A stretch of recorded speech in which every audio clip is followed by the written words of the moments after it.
Hello everyone, this is Nolwazi. So this video is not a lesson. This is a video on how you become a teacher. Like, I've been getting a lot of inboxes and DMs on people asking me how you become a teacher. I thought it was really obvious about how you become a teacher, but I actually found out that there are different ways than the conventional university way that you can become a teacher. So I'll explain it in this video.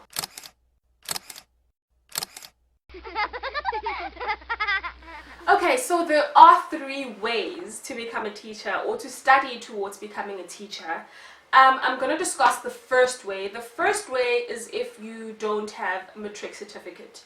And that can be for either two reasons. Number one, you were certain that you want to be a teacher by grade 9, or number two, you weren't actually able to obtain your matric certificate. So this is how it works. We've got what we call NQF levels. NQF level 1 is grade 9, NQF level 2 is grade 10, level 3 grade 11, level 4 grade 12, and it goes on up until level 10, which is a doctorate. So what happens is that after you leave grade 9, technically you can leave mainstream school to go do your NQF levels at an FET college. This is because like FET is a phase. It's not so much like a school or a group of schools that you can go to after matric.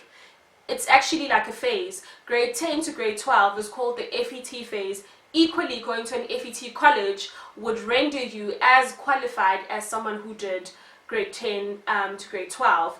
But except an FET college is vocational, meaning that you are studying towards exactly what you want to be. You can't deviate from that, especially because you won't get a mainstream matric certificate because you didn't write matric. I get it.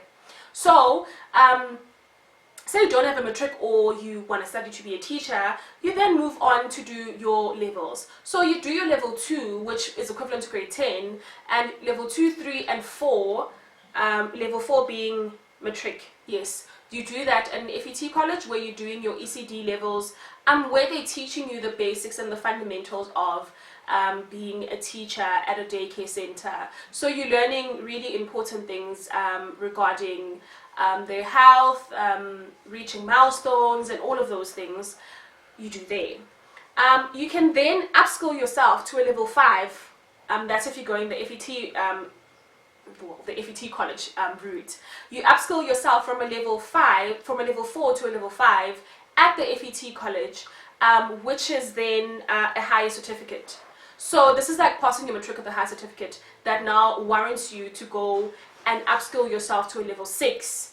A level 6 you can do at teaching colleges. Those are your Saints, your Lyceums, your NWU, and your UNISA, which is a university. You can do your level 6 there, which is a diploma. So you study towards your diploma in 3 years. Yeah, you study 3 years, and your levels, I forgot to mention, each level takes a minimum of 6 months. So it depends on how much you want to get the bag. So you'll take whatever, you weigh your options in that regard. So levels take a minimum of 6 months per level, and when you get to the diploma phase, definitely minimum study time is 3 years at these mentioned universities, or colleges rather, college and university. I must just say that that is the only diploma you have in the education space that you can acquire. So it was phased out, I'm not sure when, but before 2010, that you can no longer teach, or you can't be a newly qualified teacher and teach with a diploma. It's not, you can't do diplomas in universities anymore towards your teaching degree. Okay, and then after that, after you've done your ECD or your grade R diploma, you can then upskill yourself from that to teaching foundation phase. Now this is where it gets a little tricky. By the way, I might just add that with my colleagues, grade R teachers are very capable of teaching grade 1, 2 and 3. Excellent. But you are required to have the necessary qualification to move on to the next grade, just to prove that you understand the content knowledge. So when you then move on to a level 7, which is a degree, there was a qualification that one of my friends did. It's called an ACE, but as far as I know, all I knew is that it was only offered at TUT. An ACE was a certificate that was bridging you between teaching grade R to moving on to teaching the foundation phase. So essentially, it was just a year that supplemented your grade R education into moving on to teaching foundation phase. But as of now, in the year 2020, I don't think they offer that anymore. Actually, they don't. It's not there. I'm not sure if it's ever going to come back, because I thought it was great. Because in the event that you're not doing an ACE, what happens now is that you actually have to start over and study your ECD from scratch, which now would be an ECD in would be a degree, not just an ECD in grade R. It would be a degree in foundation phase education. However, they do credit you. But as it is, it seems like you have to start over. I really think that should be reviewed, because there is a small margin of difference, but I do feel like if you've been like in the teaching practice, it's not so much of a big gap, because you already understand the fundamentals of early childhood development. But that's another video altogether. So that's the first way that you can study to be a teacher. The second way is that you can do it the conventional way, which is what I did. So you do your matric. Well, before you do your matric, you apply, and then you go write your matric and you go on to university.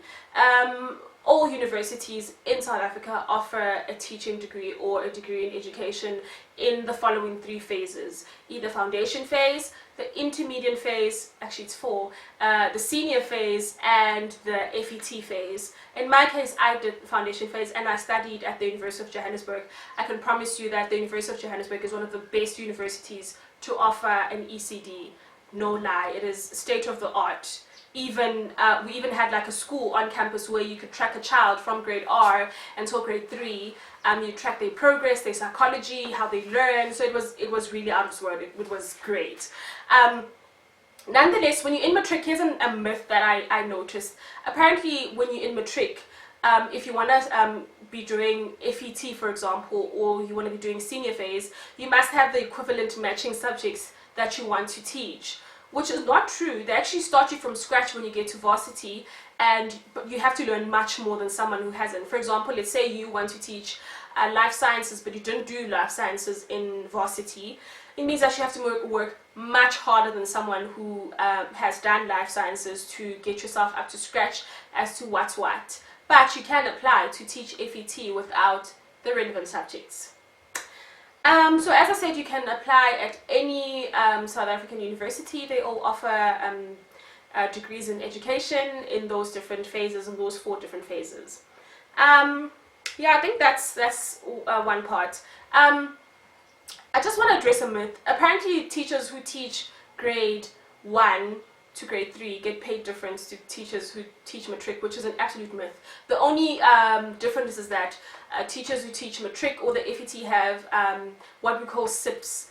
A SIP is when like you are basically putting in extra time, or it's extra time, and you get paid for that. But not all teachers do it. Like, of the teachers who teach matric that I know, very few of them actually do these SIP programs.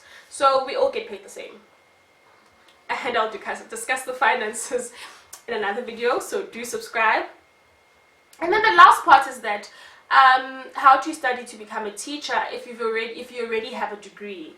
If you already have a degree, that's also like a great thing. But just a caution, if you have an IT degree, for example, and you want to be a teacher just because you can't find a job in IT, it's not such a good idea. Just make sure you have the passion for it, because these are people's lives and futures that you'd be handling and gambling with. So don't just do it for the sake of employment. Have a bit of love for it and really want to teach. So if you already have a degree, you can do what we call a PGCE, which is a postgraduate certificate in education. You can only do it if you have a degree. This is when you do the methodology of teaching from the subjects you have. So pretty much anyone who has a degree in any field can then become a teacher. I think it's it's a great thing. These people have, well, no, I can't say these people, that sounds so wrong. Colleagues who have PGCEs, I think they are a great asset because they've got like so much knowledge. They basically did a whole degree on whatever subjects that they did, or qualification that they have. So they've really got like an in-depth knowledge of the subject. They've got a lot of content knowledge, is what we call pedagogical content knowledge of the subject that they're teaching. So say now you did BSc and biometrics, and you can't find a job, and you then decide that, you know what, I've got a love for teaching, let me do a PGCE. You would then look at the subjects you did in varsity, and you would then align them with the curriculum, especially if you're doing a PGCE. It's really recommended that you do FET, because during foundation phase, a PGCE in foundation phase it's kind of a gamble, because at that phase of learning in the beginning, it's a really delicate phase that I think that you should have studied the whole 4 years to actually teach it. You should have studied like an actual ECD degree. So it's better to do like senior phase to, or intermediate phase to FET phase if you've got a PGCE. Well, if you want to do a PGCE.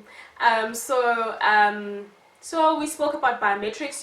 You've done biometrics, and now you want to do that. You want to be a teacher. So then you want to learn your subjects. For example, you teach life sciences and probably physical sciences, and perhaps maths also. That matches your original degree. So the content knowledge was there already from your original degree. You will now just be doing the methodology of teaching that, because it's one thing knowing something, and it's a totally different thing teaching it. It's like, remember when we had those boffins, or those really smart people at school who could never explain how they got an answer? That's why you have to do the methodology. You have to understand how to teach something, and you have to understand different learning styles. And let's say you did accounting and you can't find a job, you can then do a PGCE where you could major to teaching in FET, let's say business economics. Is business economics a subject, Len? Economics is one subject, ne?